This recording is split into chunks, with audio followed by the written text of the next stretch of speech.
Pode soltar a vinheta? Então roda a vinheta, porque chegou o nosso convidado.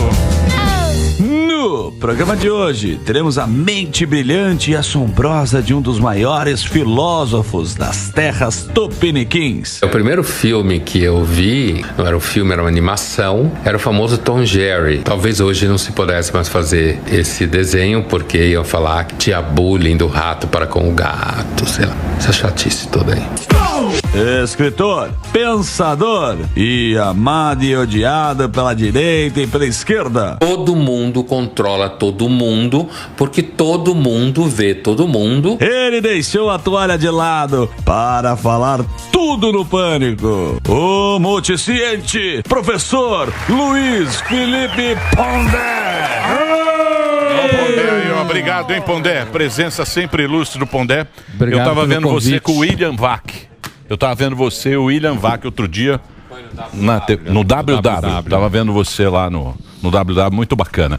O Pondé tá aqui, o Instagram dele é @LFPondé e o site pondécursoonline.com. Tá lá, né, o curso do Pondé. Sempre tá tendo... Sempre tem um curso. A gente está lançando agora um sobre modernidade. Falando sobre esse momento que estamos vivendo agora. Falando desde o período antes da modernidade, que grosso modo antes do século XIX, daí o desenvolvimento dela ao longo do XIX, Revolução Industrial, capitalismo, não sei o quê, entrando na pós-modernidade, aquela ideia de que tudo é relativo, Sim. tudo é narrativa, Sim. né? E aí depois fazer uma discussão na quarta aula sobre o que é ser antimoderno.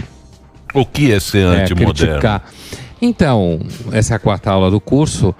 Na realidade é uma inspiração, não fui eu que inventei o nome, é uma inspiração do movimento romântico que lá no século XIX já dizia que a modernidade ia dar ruim, né? Sim. Que ia ser... as pessoas iam sentir coisas, que os valores iam para o saco, que ia ter muita desorientação, que você ia ser obrigado a ganhar dinheiro a vida inteira, que você não quer poder descansar, meio que por aí. É uma atitude, não um período. Sempre criticam a modernidade na história, é isso que você está falando? Porque a modernidade, ela nasceu, então... associada à ideia de ciência, de progresso, à ideia de técnica bem-sucedida, eficácia, tudo isso que hoje dá burnout. Perfeito. Né? Sim. Tudo isso que dá burnout. Sim.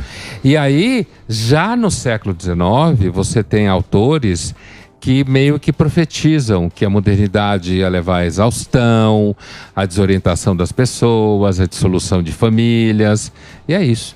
Mas a modernidade às vezes é uma coisa positiva e às vezes pode ser negativa. Vou pegar o exemplo do trechinho da abertura aqui, da apresentação, você falando do Tom e Jerry, né? Que hoje o Tom e Jerry, inclusive, é o desenho. Ele não é mais aquele desenho de antigamente. Sim. E aí, em nome da modernidade, porque hoje tem que ser assim, é o Tom e Jerry moderno, é o bonzinho, né? Politicamente woke. correto. É o woke, que é chato Exatamente. pra caralho. Então, e isso é uma coisa Falou com a que boca se, cheia. se traz na modernidade. Então, como que você faz um balanço assim da modernidade, o quão positivo é pra gente hoje e o quanto não é?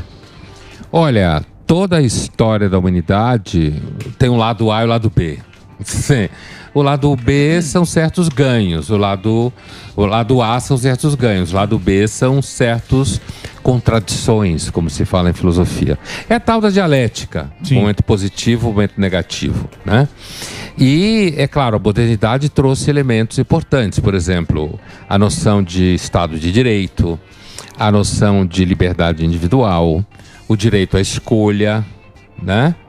Ela trouxe avanços científicos, longevidade, né?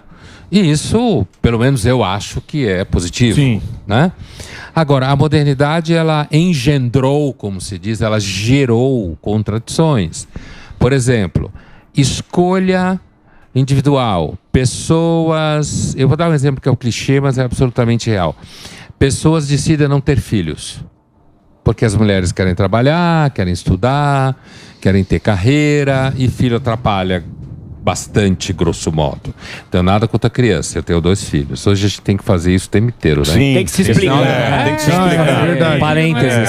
tal, não sei o quê. Mas o fato é que isso faz com que a natalidade caia e está caindo lá. No Brasil deve estar 1,6 filhos por mulher, alguma coisa assim. E aí qual é a consequência disso?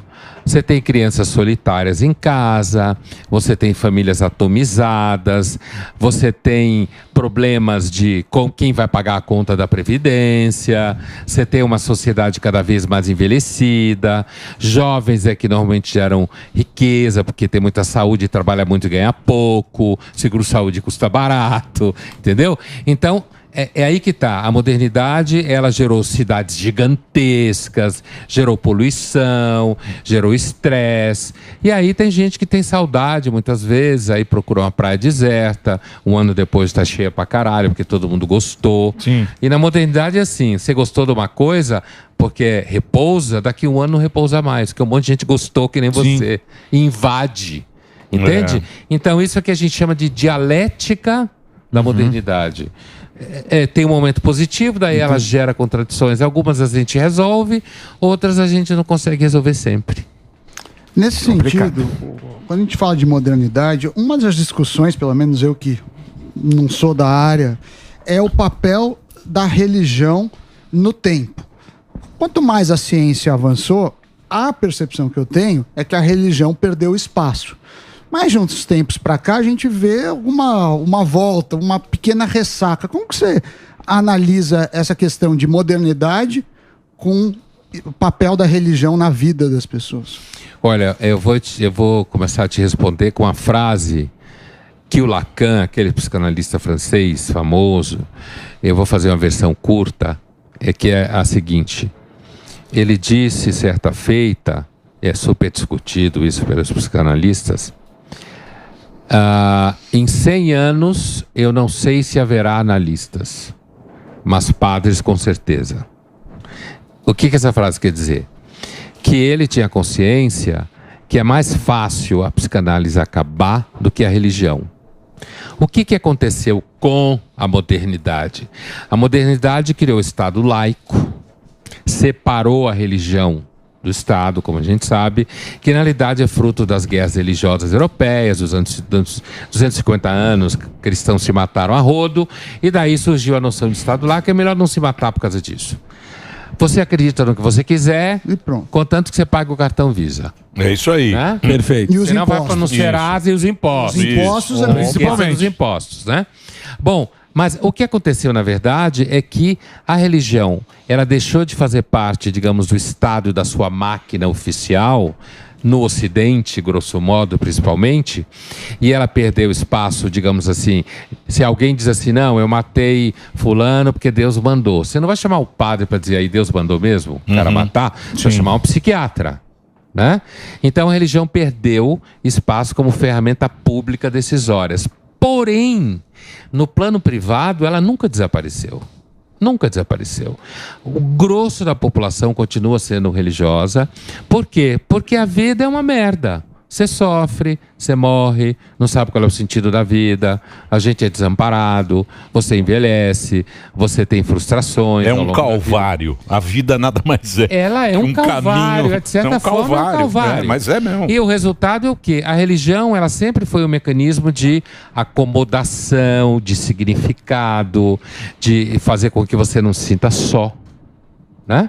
E, portanto, a religião nunca desapareceu. O resultado, hoje, ela está reaparecendo principalmente no seu impacto político e de costumes. No caso do Brasil, porque você tem aí uma revolução evangélica em curso, você tem uma preocupação com o que a gente chama de pautas de costume conservadora, você tem uma presença grande de grupos religiosos e bancadas no parlamento, no Congresso, e o que hoje causa um certo susto a muita gente é que a religião, ela passou a ser do âmbito privado na modernidade, mas agora ela começa a reaparecer no âmbito público de outra forma, ou seja, através de votos, através de escolas, entende?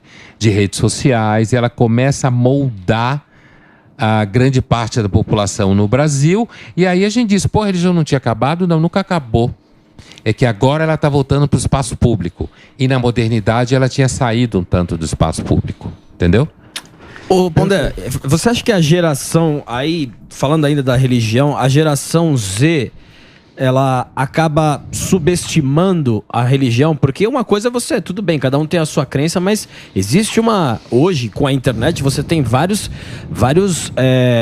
até o Rodrigo Silva que vem aqui, você tem a arqueologia provando vários períodos ali da Bíblia. Você acha que essa geração Z, ela vai mais para a Bíblia ou ela vai mais para longe da Bíblia? Depende do Z que você está falando, né? Se você pegar o Z típico, que é um fenômeno de consumo, eu tenho dito assim, tomara que passe a moda da Z para deixar eles em paz.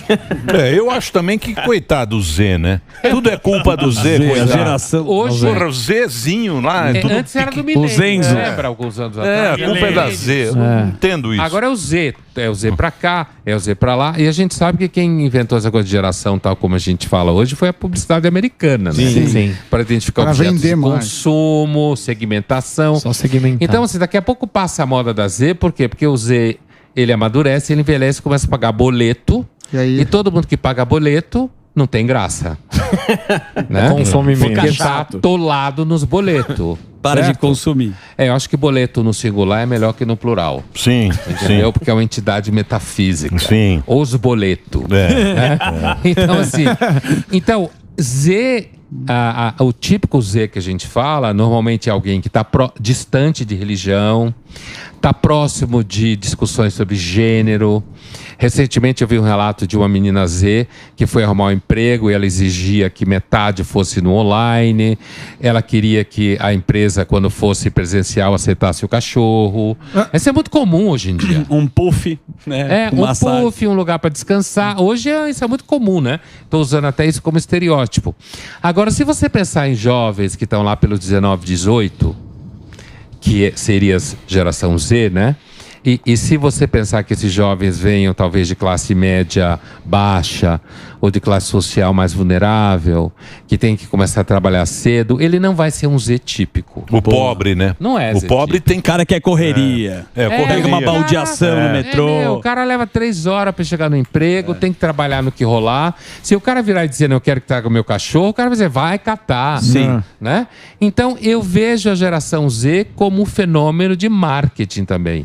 É claro que você tem desdobramentos concretos. Por exemplo, você tem mais gente hoje com 20 anos que toma remédio, a gente vê isso na faculdade. Você tem mais gente hoje de 20 anos que toma remédio, que tem diagnóstico, do que tinha 15 anos atrás. Tem um verdadeiro mercado de diagnósticos. Business, né? Já virou business. business. Já virou. É um mercado. Porque é muita grana, né?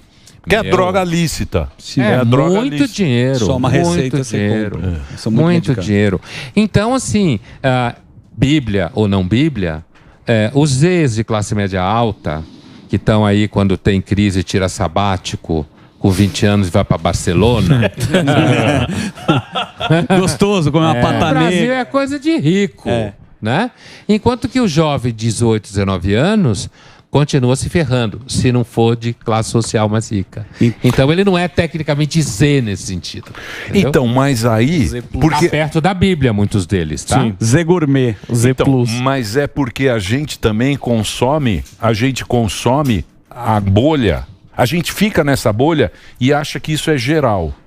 Por exemplo, eu estava vendo um documentário, eu não lembro agora como é que é esse documentário, o nome do documentário, que ele fala o seguinte: tudo que acontece na moda, no que está acontecendo, no que a gente discute aqui, foi algum rico que falou.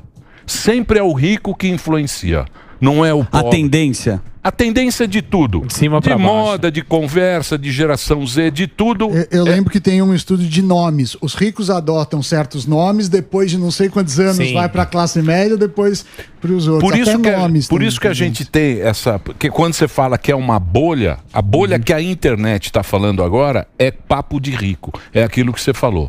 O cara que fala que tá, sei lá, geração Z vai para Barcelona. Sabático em Barcelona. Sim, exatamente. E fica É em isso aí. E é gostoso. É isso aí. Fica em crise. Fica em crise. Existencial. Porque é de rico. É papo de rico.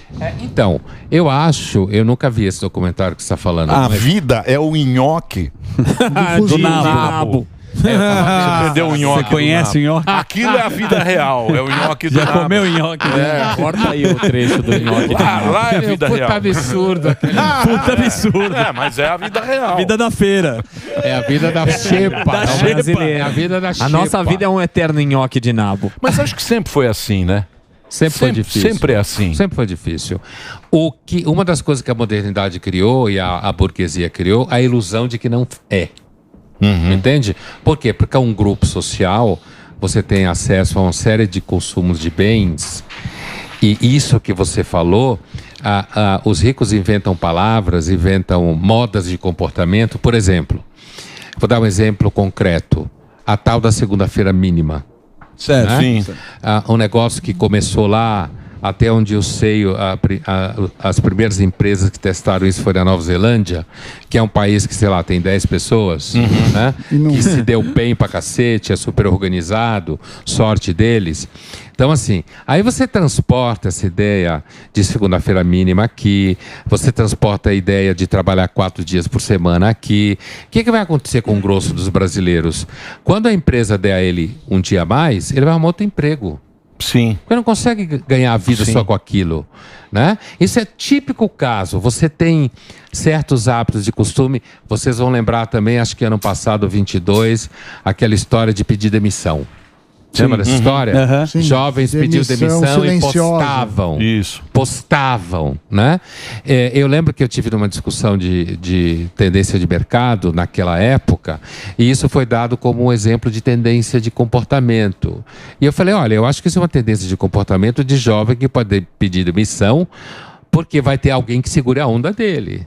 Porque se você não tiver alguém que segure sua onda, você não vai pedir demissão. Você vai sofrer pra cacete para continuar conseguindo pagar aquela conta. A não ser que você tenha pai que pague, mãe que pague. Você não vai sair por aí pedindo demissão e postando. Né? Isso é a típica coisa. Países mais ricos fazem aqui. Quando desaba no Brasil é moda. Que a gente copia, né? Copia. É igual, ambiente é igual a questão da isso. cultura woke que você falou que é um saco. A gente tá vendo agora lá nos Estados Unidos muitos atores agora dizendo que tá demais, que tá chato. Parece que estão começando a abandonar o barco da cultura woke porque viu que isso daí é uma coisa que não é tão lucrativa assim. Você acha que isso vai chegar aqui, vai demorar pra chegar? Ou porque tem comediante aqui que já tá querendo, já tá com saudade de fazer piada politicamente incorreta. Você acha que isso vai chegar rápido aqui ou não? Eu espero que chegue, mas como o Brasil é pobre, então até nisso a gente fica pobre. Atrasado. Porque o que acontece nos Estados Unidos é assim, se você tem um problema no estado, ou alguém quer te processar, você muda de estado, às vezes muda a lei. Sim. E os Estados Unidos tem um mercado gigantesco. Então você resolve me ferrar, eu mando você para aquele lugar e vou trabalhar com ele. Sim. Aqui no Brasil, se alguém te processar por algum conteúdo que você produz na mídia ou na imprensa, você não vai conseguir arrumar emprego praticamente em lugar nenhum. Exato. Certo? Você está completamente excluído. O mercado é pequeno, né? É, o mercado pequeno, tem menos opção, muito menos opção. Agora, se essa moda... Porque o cinema americano está se ferrando muito com essa história de woke. Demais, né? sim. Demais, enche o saco. Né? Você quase... Eu, normalmente, quando vejo um filme que tem elementos woke... Eu tenho a impressão que o cara tá me chamando de burro. Sim. Né? Eu paro na hora. Eu paro, de assistir. Você para também? Eu paro. Eu paro. Série tem muito... E aí você nem assiste a série inteira. Você para assim, na primeira. é por isso que hoje eu prefiro ver audiovisual argentino ou escandinavo, que normalmente isso é bem menos. Bem menos. É incrível, os argentinos são que nem nós, um país pobre, miserável, corrupto, e a gente não consegue fazer cinema igual a eles, cara. É muito bom. Não muito consegue. bom o cinema deles. Não tem explicação, né? Bom, então, eu sei que tem atores americanos que começam a reclamar, humoristas que começam a reclamar. Sim. O cinema americano está perdendo força. Inclusive, essa semana saiu um artigo, no final da semana passada, saiu um artigo no Wall Street Journal, nos Estados Unidos, que o artigo era uma revisitação das pesquisas que diziam que a cultura woke e a diversidade nas empresas seguramente geravam mais riqueza. Esse artigo do Wall Street Journal, ele analisa uma série de casos, inclusive volta às pesquisas do Instituto McKinsey, que fez essa proposta em 2015, mostrando que políticas woke e de diversidade nas empresas não geram mais lucro. Que se você quiser abrir um departamento de diversidade na empresa porque você acha certo, abra, nenhum problema. Agora, dizer que ao abri-lo você vai melhorar o lucro, não parece que é verdade. Não aumenta lucro nenhum. Então, isso já é um indício até que ponto o capitalismo vai sustentar a modinha woke. Sim, que quer roubar uma pauta, né? Quer roubar uma pauta para ganhar dinheiro. Né? Uma hora dessas, as empresas chutam o balde. Se começar a não dar lucro, como no cinema, quem assiste? Exatamente. Pois não. Não, Pondé, eu queria te perguntar, porque a gente tem o canal da Linhagem Geek, que a gente sempre fala sobre... do quê? A gente tem um canal, eu e meu irmão, da Linhagem Geek, que a gente assiste. Não, ele é os filmes. nerdola. Nerdola. A gente é chamado de nerdola, porque a gente aponta Ele a se lacração. veste de Homem-Aranha. Já foi. Mas não é pra ir numa festa fantasia, é à tarde, pra jogar É boliche. pra ir no cinema, no lançamento do Homem-Aranha, foi. ele vai vestido. Eles são os nerdolas. A gente é chamado de nerdola. São os nerds de direita. Sim, Chamado de nerdola. nerdola. Porque o que acontece, Pondé? Tem uma turma que fala que o woke não existe. O woke não existe, é fruto da cabeça de vocês estão malucos e vocês estão com raiva da representatividade. Então só o fato de você falar, como você falou no seu artigo que eu trouxe aqui, que é excelente, do statement. Você sabe quando é o statement. Fala assim, ó, isso aqui é um statement woke. Aí fala, não, você só tá falando isso porque você não gosta de mulher protagonista. E é essa mesma pessoa que fala que o woke não existe e é tudo um delírio da cabeça. O que você pensa disso? Olha, eu acho que essa hipótese, eu não tenho dúvida que tem pessoas que têm problema com representação, né?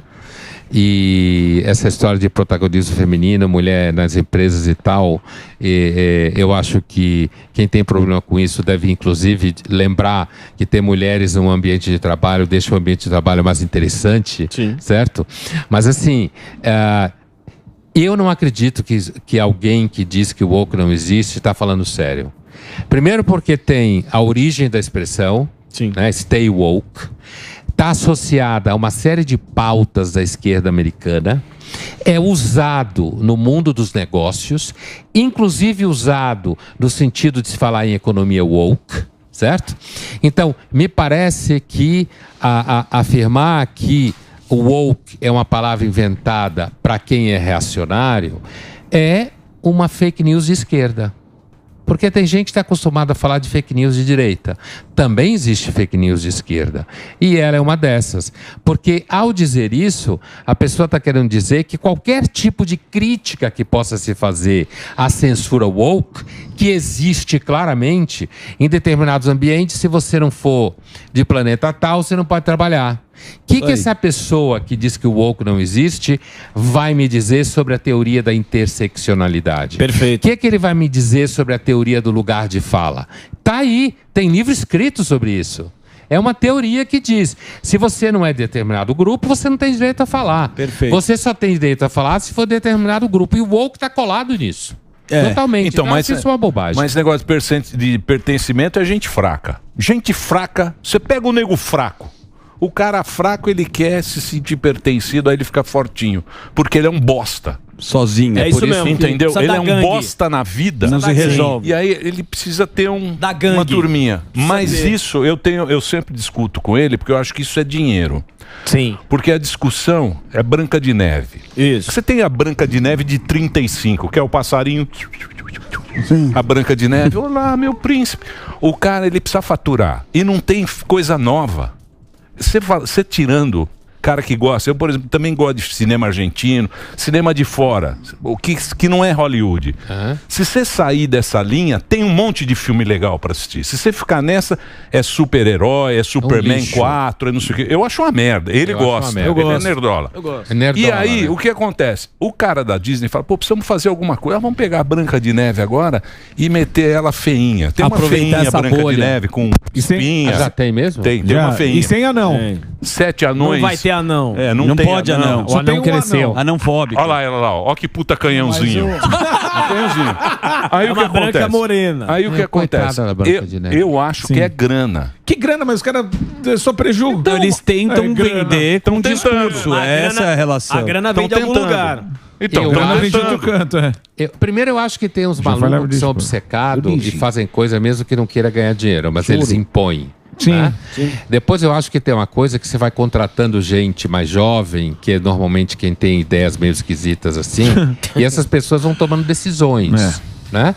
Depois tem uma coisa de nicho, mas eu tenho a impressão que uma hora o capitalismo vai se encher o saco disso, porque isso não dá dinheiro. Exato. Engole. Agora, é evidente que gente que não gosta desses filmes, eu sei que você gosta, eu também não gosto, eu prefiro muito mais filmografia argentina, francesa, dinamarquesa, sueca.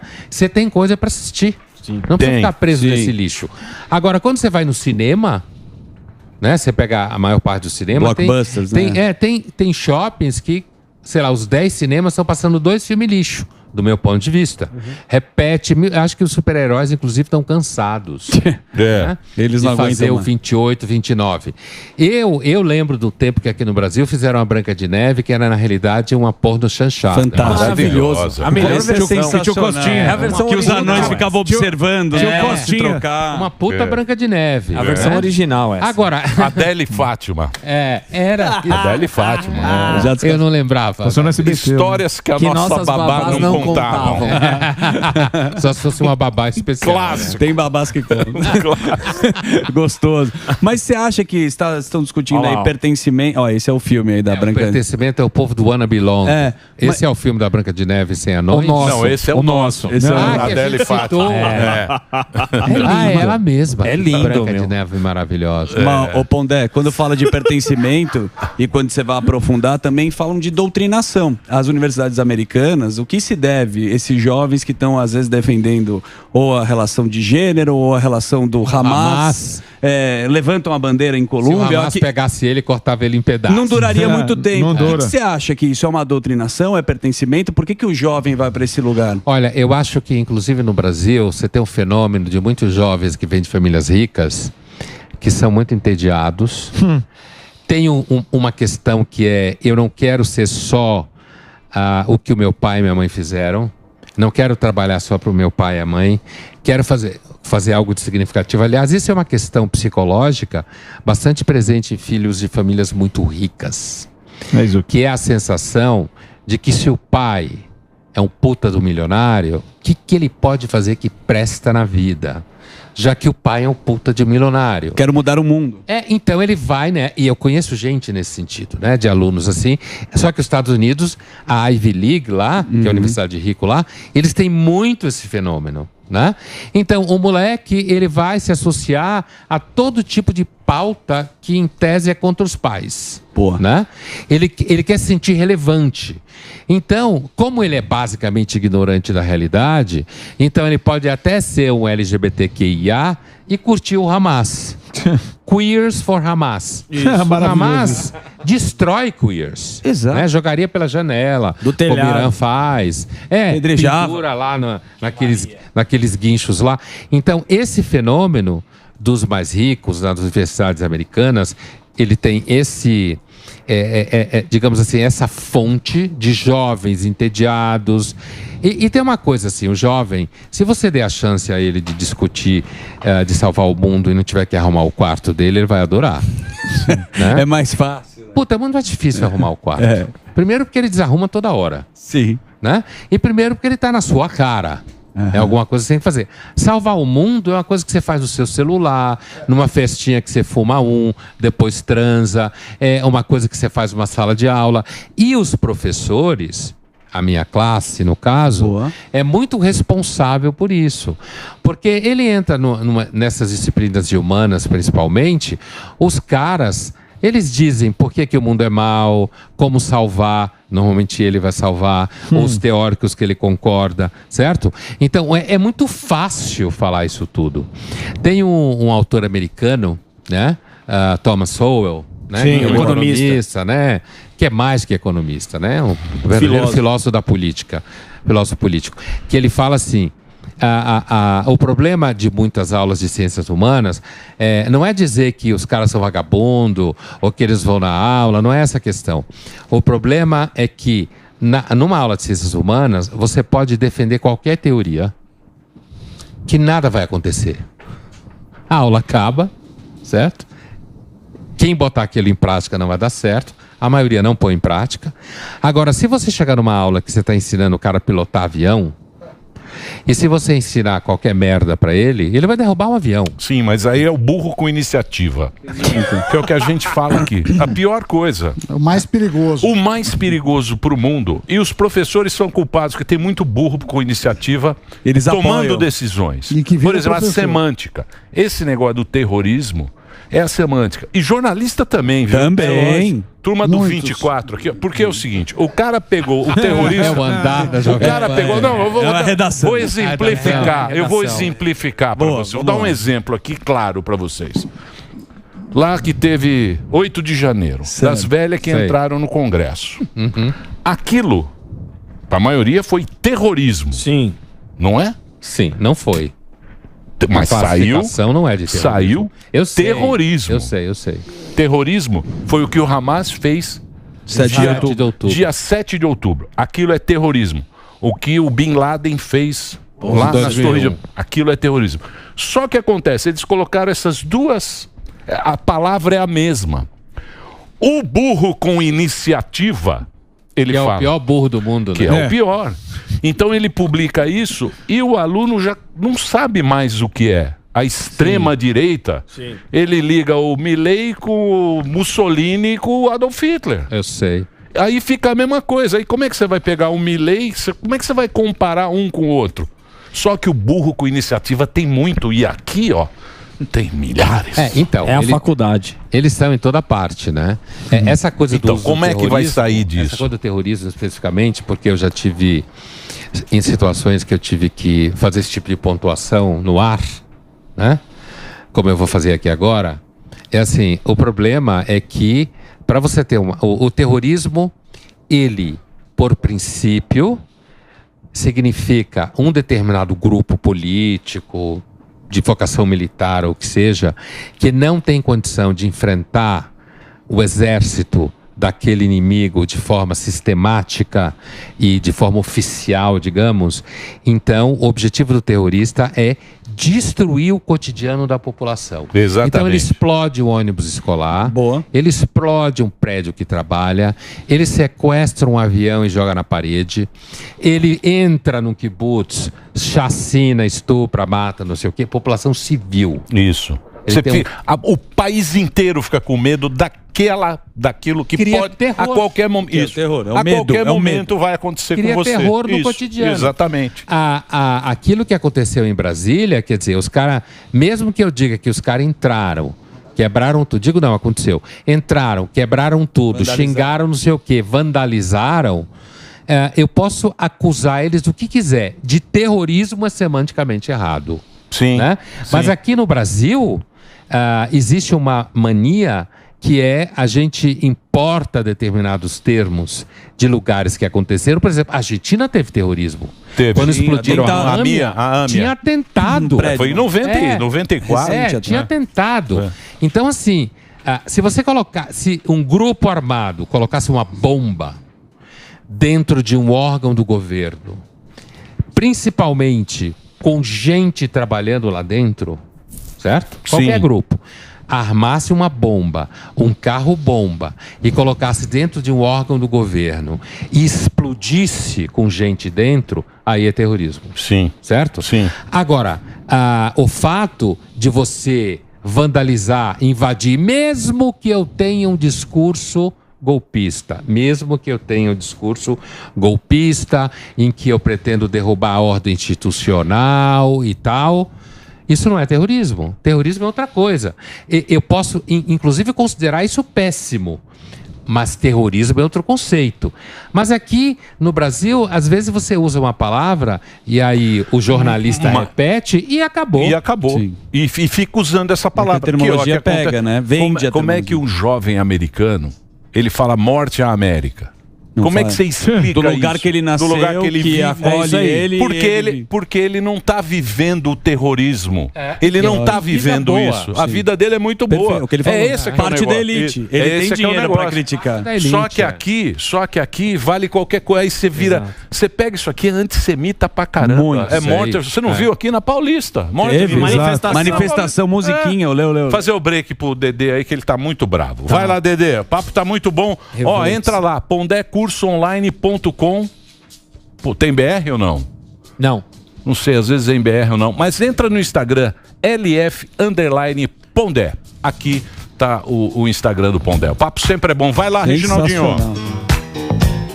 Ô Pondé, você sabe que eu gosto de você, porque sempre você vem aqui, a gente sempre, quando bate um papo, a gente pode refletir, né? A gente pode... É gostoso a gente conversar assim e poder legal. pensar, poder ter uma outra visão das coisas, né? Eu acho importante, acho que está faltando isso hoje em dia, né? Bater um papo, né? Bater um papo, trocar ideia. Escutar, né? Ouvir qual é o pensamento do outro cara. Não tem muito isso, né? Agora tem essa... Tá meio... É num ambiente meio... Todo mundo que não pensa igual a mim herege. Sim. Né? Ou botar na fogueira. E tem uma outra coisa que é o seguinte, bater um papo que... Ao mesmo tempo, que eu acho que é o tipo de conversa que a gente tem aqui, ao mesmo tempo que é um papo cabeça, não é um papo metido. Assim, com pompa. Não tem pompa e circunstância. Né? Você fala, dá risada, você usa uma linguagem do senso comum, certo? E é possível você levar um papo dito cabeça numa linguagem de senso comum e as pessoas entenderem. É possível fazer isso, né? Agora, é claro que isso não é uma coisa que é completamente fácil de se fazer, né? Fazer esse trânsito entre o que é um conteúdo que a gente chamaria um conteúdo sofisticado conceitualmente. O que é um conteúdo sofisticado conceitualmente? É, por exemplo, que a gente estava discutindo aqui de terrorismo. Sim. É um conceito esse negócio. Sim. Entendeu? Ele tem borda, ele tem situações concretas que você identifica. E a gente levou um papo aqui que era um papo que não era uma linguagem que a gente usaria num doutorado. Isso aí é técnico, dentro de uma banca, analisada por pessoas especialistas ali. Mas dá para entender a diferença entre você explodir uma bomba dentro do ônibus e matar crianças indo para a escola e você fazer vandalismo, ou mesmo que você ache, tentar fazer um golpe de Estado daquele jeito que não ia dar em coisa nenhuma, né? E a polarização pode ser positiva, porque a gente vê o mundo inteiro polarizado, mas é justamente o que você está falando aqui. Eu vou escutar os lados, né? Ideológicos ou não. Pode ser positivo uma polarização? Olha, se você pegar, assim, pesquisa que existe já, eu conheço desde 2016. Talvez tenha tido antes, mas a minha primeira fonte é de 2016. Você tem pesquisas de comportamento de eleitores que mostram que, assim, as pessoas quando discutem política para valer, sempre tem uma tendência a querer convencer o outro do que eu penso, tá? Sim. Então é assim, a ideia de que eu discuto política para produzir consciência crítica é a mesma coisa que acreditar em Papai Noel. Né? Sim. Sempre quando você entra numa discussão política é porque você quer mostrar para o outro cara que ele está errado. Minha ideia prevalece. Ou convencê-lo a votar em não sei quem, ou simplesmente dizer que, você nesse almoço de domingo aqui só fala merda. Isso. E sempre tem uma plateia. Sempre tem plateia assistindo. Sempre tem uma plateia para você falar, eu sou gostosão e você... Pode ser no grupo do WhatsApp ou tem que ter gente. Não tem graça. Então você observa, por exemplo, na Rússia do século XIX, antes da Revolução Russa de 1917, você tinha uma polarização importante na imprensa. Como a gente fala hoje de polarização. Você tinha aqueles que eram pró-Europa, pró-criação de uma Rússia liberal ou uma Rússia socialista, e tinham aqueles que eram pró-monarquia, que achavam que a Rússia tem que ser diferente da Europa. O que existe hoje, então, é que primeiro ficou claro que ninguém quer discutir política para chegar a lugar nenhum. Tá bom. Só para ter razão. E o que piorou é porque isso agora tomou conta da sociedade como um todo. A maior parte das pessoas nem sabiam que era isso. Porque não tinha rede social, inclusive. Não tinha rede social. Quem lia jornal, pelo amor de Deus? Ô, Pondé, outro dia o cara entrou no meu Instagram e foi lá e comentou assim: nossa, que engraçado, um pobre de direita. Por que tá tão ligado a essa questão de... Bons comentários. Por que tá tão ligado... Chamou você de pobre? Chamou de pobre e falou pobre. que engraçado, um pobre de direita. Por que tá tão ligado essa questão de o cara que é pobre, ele não pode ser de direita, sendo que a esquerda diz que protege? Eu até vi um vídeo seu falando disso, que a esquerda sempre defendeu o pobre, mas nunca tirou o pobre da pobreza. Por que tem essa ligação na cabeça de algumas pessoas? E só pra complementar rapidinho a pergunta do Morgado, o Holiday veio aqui e também falam do negro. Nossa, um negro Exato, de direita. a mesma coisa, Tem a mesma coisa. Então, primeiro, a esquerda não gosta muito de lidar com o povo, porque não gosta nem de pegar ônibus. Isso é verdade. Não tem essa história. Agora, vamos lá. Primeiro que a coisa é assim, a gente tem ao longo do século XIX todos os movimentos sindicalistas da França, na Inglaterra, na Prússia, depois a Alemanha, dos quais o Marx fez parte, que ali você tinha um vínculo entre a esquerda e a representação sindical dos operários, dos proletários, como se falava na época. A verdade Os companheiros. Os companheiros. Camaradas, né? De lá para cá, a coisa está muito mais complicada. Eu diria que essa pessoa que disse isso para você, na realidade, ela não tem repertório, né? Ela não tem repertório, porque assim, hoje em dia, se você pegar, por exemplo, eleições na França, ou antes, que disparou todo esse pânico na França para o Congresso Europeu, o que existe hoje na Europa é uma tendência de que os mais pobres estão votando muito mais na direita, ou na extrema direita, como queira, do que votar na esquerda, né? Isso é um fato. Se você pegar, por exemplo, a discussão sobre refugiados ilegais ou imigrantes legais, e você for para os Estados Unidos, por exemplo, onde também a população mais pobre está cada vez mais vinculada. E quando eu digo pobre, eu digo classe média baixa, trabalhador de fábrica, gente que tem pequenos negócios, né?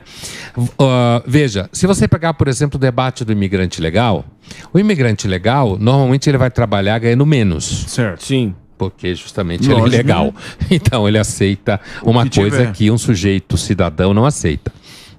Então, o que é um jovem de esquerda nova-iorquino ou de Los Angeles e que ele tem um restaurante descolado, daqueles que tem chefe não sei o quê? Esse cara adora o imigrante legal porque o imigrante legal vai trabalhar para ele por uma grana menor. Sim. Certo? Então ele sai com o papo de que ele é a favor do imigrante legal sem entrar em conta nenhum tipo de problema que isso exista.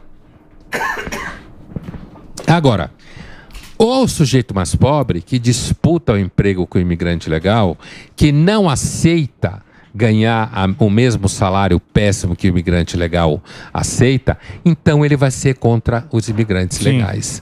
Você tem, inclusive, brasileiros nos Estados Unidos que aceitam cuidar de cachorros, ou qualquer outro tipo de trabalho, e que ele vai cobrar, ou ela, 3, 4 vezes menos do que um americano legal, para fazer a mesma coisa. Entendeu? Então, achar... É porque aqui no Brasil... É o subtrabalho, né? É, o subtrabalho mal remunerado. Ilegal. Então, aqui no Brasil tem a ideia de que todo mundo que for mais à direita ou de direita vai ser gente que joga na bolsa. É claro que tem Faria Limer liberal de direita. É claro que tem. Mas faz o L embaixo da mesa. Muitos fizeram. Se for necessário, faz. Então. E ele nunca vai ganhar a eleição. Sim. O medo de que aumente o número de pessoas mais pobres, a maior parte da população que começa a votar contra o PT ou qualquer esquerda, é porque essa população ganha eleição. Sim. Então não pode ser. Mas, por exemplo, vamos pegar o francês. O francês que vai votar hoje em dia, o jovem, ele já não acredita mais nos partidos da França, porque sempre a esquerda teve mais... Sempre é liberal, mais à esquerda, lá que o Dinho fala lá que é o... Social-democrata. Social-democrata. Ele não acredita mais naquela conversa. Então ele vai para Le Pen que fala, a culpa disso aqui é do imigrante que tá vindo. Eu vou, aqueles 2 anos a mais da aposentadoria, eu vou devolver para você e eu vou resolver o teu problema. Ele vai nessa conversinha que também não vai acontecer. Inclusive, esse caso da aposentadoria, tanto a Frente Popular à esquerda, que os dois Mélenchon é um grande cara, quanto a Le Pen, prometem a mesma coisa. A mesma coisa, porque a situação tá ruim. Então, o problema é que se elevou... Olha, cara, eu fiquei 2 anos na França nos anos 90 para o doutorado e eu assisti uma greve em novembro de 95, parou a França inteira. Derrubou o primeiro-ministro da época, que se não me engano era Alain Juppé. Era essa a intenção. Já na época, né? 95, cara. Né? Isso é um tema que vem agora, não tem jeito. Você tem uma população envelhecida, né? Então você precisa trabalhar 2 anos a mais e isso é para fechar as contas, inclusive, da Previdência. É isso aí. Só quando a Le Pen promete isso, e ao mesmo tempo ela fala mal do imigrante, que é diferente do Mélenchon nesse caso do imigrante, quando a Le Pen promete isso, ela está prometendo alguma coisa que a conta não fecha. Porque se ela volta a aposentadoria para 62, volta a piorar a situação da Previdência e das contas públicas desse território. E quando ela fala que o migrante é o culpado, é evidente que o migrante não é o culpado por todo o problema 100%. Econômico que existe na Europa. Agora, o cara que está morando no bairro onde tem muito imigrante, que tem problema policial, ele está com medo. E ele vê aquilo lá, Ele né? vê e ele está com medo. Você pode xingar ele de reacionário, xingar ele que não presta, falar isso e aquilo, tudo, mas ele está vendo aquilo. Ele está vivendo aquilo, né? E aí ele universaliza essa ideia. Então ele acha que todo mundo que está associado ou é semelhante ao migrante também não presta. E aí ele cai no preconceito. A esquerda, nesse caso, ela também corre do pau. Porque o problema do vínculo entre estado de bem-estar social e imigrantes e refugiados na Europa é um problema real. Sim. Boa. Ninguém sabe o que fazer com isso. E quero ver se eles não vão resolver. Se não resolver isso, o mundo também vai para a vala. A verdade é que você resolve algumas coisas, mas nunca resolve tudo, né? Então o mundo está sempre à beira da vala. É isso aí, Pondé. Que aula, hein? Só não pode dar o espaço em direção à vala. É, exatamente. Caprichou hoje. Ó, muito legal, muito bacana quando o Pondé vem. O site é pondécursoonline.com.br. Entra lá, põe o Instagram aqui pra mim, o Instagram do LF_Pondé é o Insta do nosso professor aqui, o Pondé, que sempre dá uma colher de chá aqui pro Pânico. Obrigado, viu, Pondé? Eu que agradeço o muito convite. bacana. Sempre bom vir aqui. Bom Obrigado. trabalho pra vocês. Boa, Valeu. garoto. Vamos fazer o break, Reginaldinho.